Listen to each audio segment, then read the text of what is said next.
Thank you so much to all of my wonderful patrons. Join now to support the channel and help pick out books for me to read and review. Link in the description below. What up, nerds? Welcome back to The Nerdy Narrative. My name is Leslie Smith, and today on the channel, I am so excited to share with you my experience reading The Ravening by Daniel Church. The Ravening is a gripping, claustrophobic, race against time tale of two women facing a supernatural enemy, a demon with a curse that spans generations, centuries, thousands of years. This book sets a timeless nightmare against one woman and her belief in herself. Featuring monsters both real and paranormal alike, this is a story that is sure to stay with you long after you finish those last few pages. This is the perfect horror book for those of you who love Jordan Peele movies. It's bizarre, it is outlandish, but it's also, well, you'll have to make up your mind for yourself as far as how much of a suspension of belief is required or not required. It will depend on your perception of what's actually going on in the story. For me, the entire time I read this book, I was at constant war with myself. What's really happening here? What is going on? This character experienced so many traumatic events that I was wondering, are the supernatural elements actually there, or are they hallucinations, results of what she's going through? Because she, our main character, Jenna McKnight, is really put through it. Beginning in the prologue, oh my gosh, this prologue hooked me line and sinker. So it takes place when Jenna is 15 years old, and it tells the story of the day that her mother disappeared or was taken, possibly murdered. There was no body ever recovered to know what actually happened that day on the road in those woods when the two were alone and traveling. And can you imagine what that would do to you, a teenager, to have a parent ripped from you? And what happened is Jenna's father never recovered. He then sunk into addiction, alcohol, and ended up dying prematurely himself. Jenna, as you can imagine, built walls around herself to protect herself from getting close to other people that might not stay or taken from her. So after the prologue, we jump 15 years, and this is where we get to the meat of the story. Chapter 1 picks up 15 years later. She's in her early 30s, and she has just exited a relationship with an abusive ex-boyfriend. It's not all doom and gloom. There is this silver lining, this one little bit of sunshine in this story, and that is in the character of Holly. Holly is just a character that you immediately feel her charisma bubbling off the page. I can't imagine anyone meeting Holly and not liking, well, actually, further on into the story, there are some people that would not agree with me that to meet Holly, to know her, is to love her. Holly is someone a little outside the normal type of person that Jenna has dated in the past.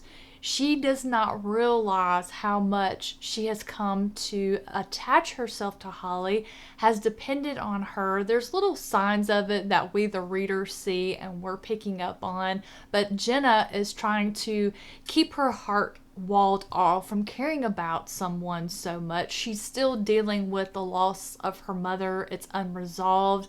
It's just eating at her still, even though she has really become this resourceful woman. She's got a hard edge to her. She always has these great quips, lots of sarcasm. I really enjoyed her banter with Holly and other people. I also liked her inner monologue with herself. Jenna spends a lot of time by herself. She is the main focus of this story. She talks to herself a lot. So I found that something I could relate to with this character, even though I didn't like her. In fact, I really did not like the majority of the characters in this story, but that's okay. That is something I expect when I'm picking up a horror or even a mystery novel. You know when you're picking it up that people are likely going to die. Don't get attached because it might hurt. I'm notorious for picking the one person in a book that's going to get knocked off early and then I'm just hurting the rest of the time.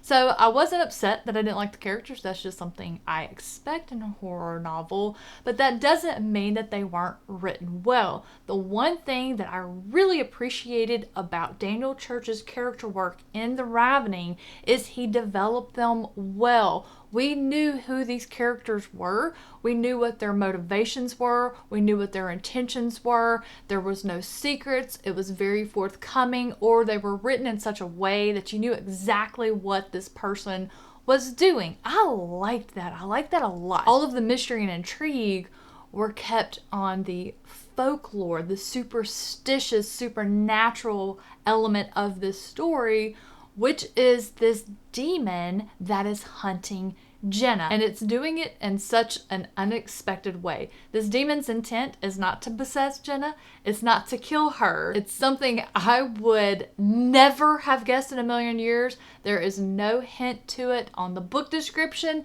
But I do feel that I should mention what it is connected to, what a large, or actually the main focus of this story. I feel it's important to tell people because I did see a lot of reviewers were upset that there was no mention of it. Some said they would not have picked it up. I don't want you picking up a book that you're not going to enjoy. So if you're someone that is affected by a forced pregnancy trope, this might not be the book for you. However, if you had been eyeballing this one and you were interested, and knowing that it has that in it will help you manage your expectations and you still want to give it a go, I definitely encourage you to do so because this is such a bizarre story. I would love to have some people to discuss it with because like I said, I'm still not quite certain what actually happened, what was real, and what may have just been happening in Jenna's mind. There was so many crazy things happening. But honestly, the way that Daniel Church constructed this narrative,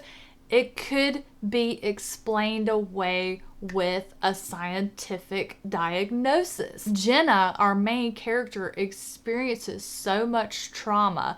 And if you're like me, you've read a lot of books in this vein, you know traumatic events can trigger our brains to do things in order to protect ourselves, in order to explain something that is not easily explainable. At the beginning of the video, I called this a claustrophobic horror. This is one where the author used atmosphere setting to be, in my opinion, one of the most horrifying elements of the book. So in the prologue, Jenna and her mother are traveling through a very heavily wooded area. The car breaks down. Jenna's mom is looking under the hood to see if she's able to see something that might be easily fiddled with that can get the car to the town when she is taken. Jenna cannot see. The hood is up. She just hears this terrifying scream from her mother, and that's that. She's just gone, no trace. Jenna is left sitting in that car, paralyzed with fear, surrounded by woods, and she develops a fear of heavily wooded areas, forest. And during the course of this story, the forest plays a big part in the setting. And I was even going, oh my word. I can envision these woods. And of course, you know that was a bit of foreshadowing. You know this character is going to end up in a heavily wooded area at some point in the story. And it literally, you know, normally prior to reading this, I think of woods as like this beautiful part of nature.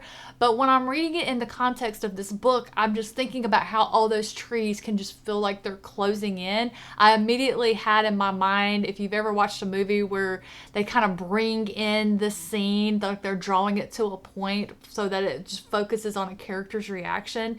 That's how I felt anytime I encountered a wooded area in this book. But on the same side of that, there were times when the woods provided safety. Or did they? Again, Was that something that was just happening in this character's mind or not? This is why I need some of y'all to read this book. I need to know what you think, what your perception is of this setting, of this character, and what you really think happened or not. But everything is happening really quickly. There's a lot of action, but then we do reach a point about halfway through where things slow down and we kind of get in a little bit of a repetitious loop, but it's also used to explain a lot of things that I had been given the side eye to this book. I'm going, this would not happen this way. There's just no way this would go on this way. But everything gets explained, and that's rare in horror, or especially when it's a paranormal, supernatural element. Not everything gets explained, which sometimes you don't want it to. It takes away the fun, the magic of it being horror. But in this case, having everything tie in to each other and just see that all come together. For those of you who are patient readers, you're going to really appreciate that slow build where everything is connected. Anytime there's a story that is about history, folklore, superstition, generational stories that are passed down, I love when everything is tied together and mapped out. Daniel Church delivered another really great, unique horror story. I gave this one 4 stars. I'm so glad I picked it up. This was one that as soon as it got announced that it was going to be published through Angry Robot Books, I was immediately putting my little request in to be considered for a reviewer for the ARC. I'm so excited that Angry Robot Books approved that for me. This was one that I really enjoyed, though I didn't know how much I liked it until I finished it. This was one of those books that I didn't think I was going to like it until I got to the end and saw how everything tied in, how everything looped back and matched up and was explained. That's what did it for me. That's why I think The Ravening is for patient readers, for someone who doesn't have to have everything up front, for those that are content to wait till the end to see how everything's going to shake out and tie into each other. This one is available now. It was published September 24th. It is available in digital, audiobook, and of course paperback. The audiobook narrator is Emma Powell. That is not a narrator I'm familiar with, or at least didn't immediately recognize the name when I was looking it up to make sure there was an audiobook for those of you who are audiobook lovers. Just want to let you know it is available. I will have it linked in the description below so you can shop around for your preferred format. Let me know if you're going to pick this one up. Let me know when you finish what you think was really happening.